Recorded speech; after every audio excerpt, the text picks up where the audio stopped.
ಎಲ್ರಿಗೂ ನಮಸ್ಕಾರ. ಚಿಣ್ಣರ ಕಲಿಕೆಗೆ ಸ್ವಾಗತ. ಮಕ್ಕಳ, ನಾನಿವತ್ತು 8ನೇ ಅಧ್ಯಾಯವನ್ನು ಪ್ರಾರಂಭ ಮಾಡ್ತಾ ಇದ್ದೀನಿ. ಅರ್ಜುನ ಕೇಳ್ತಾನೆ, ಹೇ ಪುರುಷೋತ್ತಮ, ನೀನು ಹೇಳಿದೆಯಲ್ಲ ಬ್ರಹ್ಮ, ಅಧ್ಯಾತ್ಮ, ಕರ್ಮ ಇವೆಲ್ಲ ಯಾವುದು?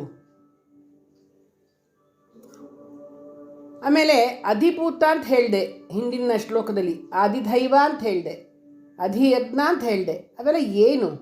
ಅವು ಶರೀರದಲ್ಲಿ ಹೇಗಿದೆ?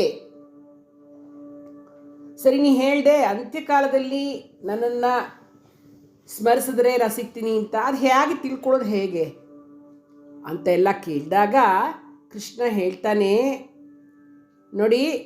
ನೋಡು ಅರ್ಜುನ, ಅಕ್ಷರವೇ ಪರಬ್ರಹ್ಮ ಅಂದರೆ ತನ್ನ ಸ್ವರೂಪವೇ, ಅಂದರೆ ಚೇತನ ಜೀವ ಇದೆಯಲ್ಲ ಅವನ್ನೇ, ಆ ಸಮುದಾಯವನ್ನೇ ಅಧ್ಯಾತ್ಮವೆಂದು, ವಿವಿಧ ವಸ್ತು ದ್ರವ್ಯಗಳ ಉತ್ಪತ್ತಿ ಕ್ರಿಯೆಯನ್ನು ಕರ್ಮ ಅಂತಲೂ ಕರೀತಾರೆ. ಉತ್ಪತ್ತಿ ವಿನಾಶ ಅಂದರೆ ಉಂಟಾಗೋದು ನಾಶವಾಗ್ತಕ್ಕಂಥದ್ದು. ಆ ಧರ್ಮಗಳನ್ನು, ಪದಾರ್ಥಗಳೆಲ್ಲ ಅಧಿಭೂತಗಳು ಅಂತ ಕರೀತಾರೆ. ಆ ಭಗವಂತ, ಆ ಹಿರಣ್ಮಯ ಪುರುಷ ಇದನ್ನಲ್ಲ, ಆ ಪರಬ್ರಹ್ಮ ಅದೇ ಅಧಿದೈವ. ಹಾಗೂ ಈ ಶರೀರದಲ್ಲಿ ವಾಸುದೇವನಾಗಿರ್ತಕ್ಕಂತಹ ನಾನೇ ಪ್ರತಿಯೊಬ್ಬರ ಶರೀರದಲ್ಲೂ ಅಂತರ್ಯಾಮಿಯಾಗಿ ರೂಪದಲ್ಲಿ ಅಧಿಯಜ್ಞನಾಗಿದ್ದೇನೆ ಅಂತ ಕೃಷ್ಣ ಅಕ್ಷರ ಬ್ರಹ್ಮನನ್ನು ವಿವರಿಸ್ತಾ ಇದ್ದಾನೆ. ಈಗ ನಾವು 8ನೇ ಅಧ್ಯಾಯದ 5ನೇ ಶ್ಲೋಕವನ್ನು ಕಲಿಯೋಣ. ಹೇಳ್ಕೊಡ್ತೀನಿ, ಹೇಳ್ತೀರಾ ಅಲ್ವಾ ಮಕ್ಕಳ?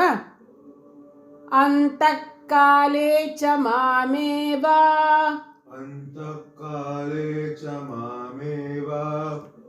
ಸ್ಮರನ್ ಮುಕ್ತ್ವಾ ಕಲೇವರಂ ಯಃ ಪ್ರಯಾತಿ ಸಮದ್ಭಾವಂ ಯಾತಿ ನಾಸ್ತ್ಯತ್ರ ಸಂಶಯಃ ಅಂತಃಕಾಲೇ ಚ ಮಾಮೇವ ಸ್ಮರನ್ ಮುಕ್ತ್ವಾ ಕಲೇವರಂ ಯಃ ಪ್ರಯಾತಿ ಸಮದ್ಭಾವಂ ಯಾತಿ ನಾಸ್ತ್ಯತ್ರ ಸಂಶಯಃ ಅಂತಃಕಾಲೇ ಚ ಮಾಮೇವ ಸ್ಮರನ್ ಮುಕ್ತ್ವಾ ಕಲೇವರಂ ಯಃ ಪ್ರಯಾತಿ ಸಮದ್ಭಾವಂ ಯಾತಿ ನಾಸ್ತ್ಯತ್ರ ಸಂಶಯಃ. ಯಾರು ಯಾವಾಗಲೂ ನನ್ನಲ್ಲಿಯೇ ಮನಸ್ಸಿಟ್ಟಿರುವುದನ್ನು, ಅದು ಸಂಸ್ಕಾರ ಬಲದಿಂದ ಬರ್ತಕ್ಕಂಥದ್ದು. ಸದಾ ಭಗವನ್ನಾಮ ಸ್ಮರಣೆ ಮಾಡ್ತಾ ಇದ್ದರೆ ಸಾವಿನ ಸಮಯದಲ್ಲಿಯೂ ನಾನೇ ನನ್ನನ್ನೇ ಧ್ಯಾನ ಮಾಡ್ತಾ ಶರೀರವನ್ನು ಬಿಟ್ಟು ಹೋಗ್ತಾನೋ ಅವನು ನನ್ನ ಸ್ವರೂಪವನ್ನು ಪಡಿತಾನೆ ಅಂತ. ಅಂದರೆ ಇವಾಗ ನೀವು ಸದಾ ಗಣೇಶನ ಧ್ಯಾನ ಮಾಡ್ತಾ ಇರ್ತೀರಾ ಅಂತ ಇಟ್ಕೊಳ್ಳಿ. ಗಣಪತಿನಿ ಗಣೇಶ ಗಣೇಶ ಅಂತ ಹೇಳ್ತಾ ಇರ್ತೀರಾ. ಓಂ ಗಂ ಗಣಪತಿಯೇ ನಮಃ ಹೇಳ್ತಾ ಇರ್ತೀರಾ. ಗಣಪತಿಯ ಧ್ಯಾನವನ್ನೇ ಮಾಡ್ತಿದ್ರೆ ನಿಮ್ಮ ಸಾವಿನ ಸಮಯದಲ್ಲೂ ಅವನ ಜ್ಞಾಪಕವೇ ಬಂದು ನೀವು ಅವನನ್ನೇ ಹೊಂದುತ್ತೀರಿ ಅಂತ ಅರ್ಥ. ಇದಕ್ಕೆ ಡೌಟೇ ಇಲ್ಲ. ಅದಕ್ಕೇನು ಮಾಡಬೇಕು ನಾವು? ಆ ಭಗವಂತನನ್ನೇ ಪಡಿಬೇಕು, ಆ ಕೃಷ್ಣನನ್ನೇ ಹೊಂದಬೇಕು, ಆ ಪರಬ್ರಹ್ಮವನ್ನೇ ಹೊಂದಬೇಕು ಅಂತಂದರೆ ನಾವು ಸದಾ ನಮ್ಮ ಇಷ್ಟ ದೇವರ ನಾಮಸ್ಮರಣೆಯನ್ನು ಮಾಡ್ತಾ ಇರಬೇಕು. ಅವನೇನು ಕೃಷ್ಣ ಅಂತಲೇ ಹೇಳಿಲ್ಲ, ಅವತ್ತೇ ಹೇಳ್ಬಿಟ್ಟ, ಸರ್ವದೇವ ನಮಸ್ಕಾರ ಕೇಶವಂ ಪ್ರತಿಗಚ್ಚತಿ. ನೀವು ಯಾವ ದೇವರಿಗಾದರೂ ನೀನು ಇಷ್ಟ ದೇವವನ್ನು ನೀನು ಪ್ರಾರ್ಥನೆ ಮಾಡ್ಕೋ, ಅದೆಲ್ಲ ನನಗೇ ಸೇರುತ್ತೆ ಅನ್ನೋದನ್ನು ಹೇಳ್ದ. ಹಾಗಾಗಿ ಮಕ್ಕಳ, ನೀವು ನಿಮ್ಮ ಇಷ್ಟ ದೇವರನ್ನು, ನಿಮ್ಮ ಮನೆಯ ಯಾವ ದೇವರು, ಹನುಮಂತನೋ, ರಾಮನೋ, ಕೃಷ್ಣನೋ, ಅಮ್ಮನವರೋ, ಯಾರಾದರೂ ಸರಿ, ಈಶ್ವರನೋ, ನರಸಿಂಹನೋ, ಯಾರಾದರೂ ಸರಿ, ನಿಮಗೆ ಯಾವ ದೇವರು ತುಂಬ ಇಷ್ಟನೋ ಆ ದೇವರ ನಾಮಸ್ಮರಣೆಯನ್ನು ಪ್ರತಿನಿತ್ಯ ಪ್ರತಿಕ್ಷಣ ಮಾಡ್ತಾ ಇದ್ದರೆ, ಜ್ಞಾಪಿಸ್ಕೋತಾ ಇರಬೇಕು. ನೀವೇನೇ ಕೆಲಸ ಮಾಡಿದ್ರೂ ಆ ದೇವರನ್ನು ಜ್ಞಾಪಿಸ್ಕೊಂಡು ಮಾಡ್ತಾ ಇದ್ದರೆ ನಿಮ್ಮ ಕಡೆಗಾಲದಲ್ಲೂ ಆ ದೇವರ ನಾಮಸ್ಮರಣೆ ಬಂದು ಕಡೆಗೆ ನೀವು ಆ ದೇವರನ್ನೇ ಸೇರ್ಕೊಂಡ್ಬಿಡ್ತೀರ, ಮತ್ತು ಬೇರೆ ಯಾವ ಒಂದು ಹುಟ್ಟು ನಿಮಗೆ ಬರೋದಿಲ್ಲ ಅನ್ನೋದನ್ನು ನಂಬಿ ನಾನು ನಿಮಗೆ ನಿಮಗೆ ಆಶ್ವಾಸನೆ ಕೊಡ್ತಾ ಇದ್ದೀನಿ ಅಂತ ಕೃಷ್ಣ ಹೇಳ್ತಾನೆ. ಸಂಶಯವೇ ಇಲ್ಲ ಅಂತ ಹೇಳ್ತಾನೆ. ಯಾರು ಮರಣಕಾಲದಲ್ಲಿ ನನ್ನನ್ನು ಸ್ಮರಿಸ್ತಾರೋ ಅವರು ನನ್ನನ್ನೇ ಹೊಂದುತ್ತಾರೆ.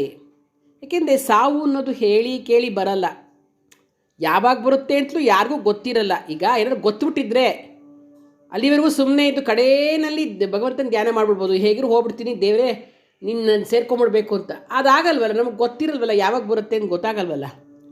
ಹಾಗಾಗಿ ಕಡೆ ಕಾಲದಲ್ಲಿ ಭಗವನ್ನಾಮ ಸ್ಮರಣೆ ಮಾಡಬೇಕು ಅಂದರೆ ಅದು ಭಾಳ ಕಷ್ಟ. ಅದರಿಂದ ಕಬೀರ್ದಾಸರು ಹೇಳ್ತಾರೆ ಒಂದು ಮಾತು, ದುಃಖಮೇ ಸುಮರಿನ ಸಬ್ ಕರೈ ಸುಖಮೇ ಕರೆ ನ ಕೋಯ್, ಜೋ ಸುಖಮೇ ಸುಮರಿನ ಕರೈ ದುಃಖ ಕಾಹೇ ಕೋ ಹೋಯ್. ಅಂದರೆ ಸಂಕಟ ಬಂದಾಗ ವೆಂಕಟರಮಣನ್ನ ಹೋಗೋದು, ಅಂದರೆ ದುಃಖದಲ್ಲಿ ಹರಿನಾಮ ಸ್ಮರಣೆ ಮಾಡಿದರೆ ಸಾಕೆ. ಸುಖದಲ್ಲಿದ್ದಾಗಲೂ ಆ ಭಗವಂತನನ್ನು ಧ್ಯಾನ ಮಾಡ್ತಾ ಇದ್ದರೆ ದುಃಖವೇ ಬರಲ್ಲ. ಹಾಗಾಗಿ ಸದಾ ಶ್ರೀಹರಿಯ ಧ್ಯಾನ ಮಾಡ್ತಾ ಇದ್ದರೆ ಅಂತ್ಯಕಾಲದಲ್ಲೂ ಅವನ ಸ್ಮರಣೆ ಸಲೀಸಾಗಿ ಬಂದುಬಿಡುತ್ತೆ, ಮೋಕ್ಷ ಸಿಗುತ್ತೆ. ಯದ್ಭಾವಂ ತದ್ಭವತಿ ಅನ್ನೋ ಹಾಗೆ ಕೀಟ ತನ್ನ ಮುಂದಿರ್ತಕ್ಕಂಥ ದುಂಬಿನೇ ಸದಾ ಚಿಂತೆ ಮಾಡ್ತಾ ಮಾಡ್ತಾ ಕಡೆಗೆ ಅದು ದುಂಬಿಯೇ ಆಗಿ ಹೋಗ್ಬಿಡುತ್ತೆ. ನೀವು ನೋಡಿ ಬೇಕಾರೆ, ಅದಕ್ಕೆ ಮೆಟಮಾರ್ಫಸಿಸ್ ಅಂತ ಕರೀತಾರೆ. ನೀವು ಸೈನ್ಸ್ ಓದಿದಾಗ ನಿಮ್ಗೆ ಗೊತ್ತಾಗತ್ತೆ. ಅದಕ್ಕೇನು ಹೇಳ್ತಾರೆ, ರೂಪಾಂತರ ಕ್ರಿಯೆ ಅಂತಲೂ ಏನೋ ಕನ್ನಡದಲ್ಲಿ ಹೇಳ್ತಾರೆ. ಅದು ಕಂಬಳಿ ಹುಳು ಚಿಟ್ಟೆಯಾಗಿ ಹೋಗ್ತಕ್ಕಂಥದ್ದು ಅಲ್ವಾ. ಯಾವಾಗಲೂ ಅದನ್ನೇ ಯೋಚನೆ ಮಾಡ್ತಾ ಮಾಡ್ತಾ ಅದೇ ಆಗಿ ಹೋಗ್ಬಿಡುತ್ತೆ. ಹಾಗೆ ಸದಾ ನಾವು ಭಗವನ್ನಾಮ ಸ್ಮರಣೆಯಲ್ಲಿದ್ದರೆ ಕಡೆಯಲ್ಲಿ ಆ ಭಗವಂತನನ್ನು ನಾವು ಕಾಣ್ತೇವೆ. ಯಾವಾಗ ಬರುತ್ತೆ ಸಾವು ಅಂತ ಗೊತ್ತಿಲ್ವಲ್ಲ, ಅದಕ್ಕೋಸ್ಕರ ಸದಾ ಭಗವನ್ನಾಮ ಸ್ಮರಣೆ ಮಾಡಬೇಕು. ಈ ಕಾರಣದಿಂದ ಪರಮಾತ್ಮನ ಧ್ಯಾನದ ಅಭ್ಯಾಸವನ್ನು ಈ ಕ್ಷಣದಲ್ಲೇ ಮಾಡೋದು ಶ್ರೇಯಸ್ಕರವಾಗಿರ್ತಕ್ಕಂಥದ್ದು. ಇವತ್ತಿನಿಂದಲೇ ನೀವು ನಿಮ್ಮ ಇಷ್ಟ ದೇವರನ್ನು ನೆನಪಿಸ್ಕೋತಾ ಇರಿ. ಏನು ನೀವು ಮಂತ್ರ ಹೇಳಬೇಕು ಅಂತೇನಿಲ್ಲ. ನಿಮಗೆ ರಾಮ ಇಷ್ಟ ಅಂದರೆ ಯಾವಾಗಲೂ ರಾಮ ರಾಮ ರಾಮ ಅಂತ ನಿಮ್ಮ ಮನಸ್ಸು ಹೇಳ್ತಾ ಇರಬೇಕು. ನೀವು ಬಾಯಿನಲ್ಲಿ ರಾಮ ರಾಮ ಜಪ ಮಾಡ್ತಾಯಿದ್ರೆ ತಾನಾಗೆ ಮನಸ್ಸಿನಲ್ಲಿ ಹೇಳೋ ಹಾಗೆ ಬರ್ಸ್ಕೊಂಡ್ಬಿಟ್ರೆ ನೀವು ಮಾಡೋ ಪ್ರತಿಯೊಂದು ಕೆಲಸದಲ್ಲೂ ರಾಮ ರಾಮ ಅಂತ ತಾನಾಗೆ ಒಳಗಡೆಯಿಂದ ಬರ್ತಾ ಇದ್ದರೆ ಕಡೇ ಕಾಲದಲ್ಲೂ ರಾಮಸ್ಮರಣೆ ಬರುತ್ತೆ. ಆಗ ನಮಗೆ ಮತ್ತೆ ಜನನ ಉಂಟಾಗುವುದಿಲ್ಲ, ಈ ಕಷ್ಟಗಳಿಗೆ ನಾವು ಬೀಳೋದಿಲ್ಲ, ನಮಗೆ ಭಗವಂತನ ಸಾನ್ನಿಧ್ಯ ಸಿಕ್ಕಿಬಿಡತ್ತೆ ಅಂತಕ್ಕಂಥದ್ದು. ಈ ಶ್ಲೋಕವನ್ನು ಪಠಿಸೋದ್ರಿಂದ ನಮಗೆ ಯಾವ ಶತ್ರುಗಳು ಬರೋದಿಲ್ಲ, ಯಾವ ಶತ್ರುಗಳು ಉಂಟಾಗೋದಿಲ್ಲ, ಯಾವ ವಿರೋಧಿಗಳ ಒಂದು ಕಾಟವೂ ಇರೋದಿಲ್ಲ. ಮಕ್ಕಳ, ಇದನ್ನು ಮತ್ತೆ ಒಟ್ಟಿಗೆ ಹೇಳೋಣವಾ? ಅಂತಃಕಾಲೇ ಚ ಮಾಮೇವ ಸ್ಮರನ್ ಮುಕ್ತ್ವಾ ಕಲೇವರಂ ಯಃ ಪ್ರಯಾತಿ ಸಮದ್ಭಾವಂ ಯಾತಿ ನಾಸ್ತ್ಯತ್ರ ಸಂಶಯಃ. ಶುಭಮಸ್ತು.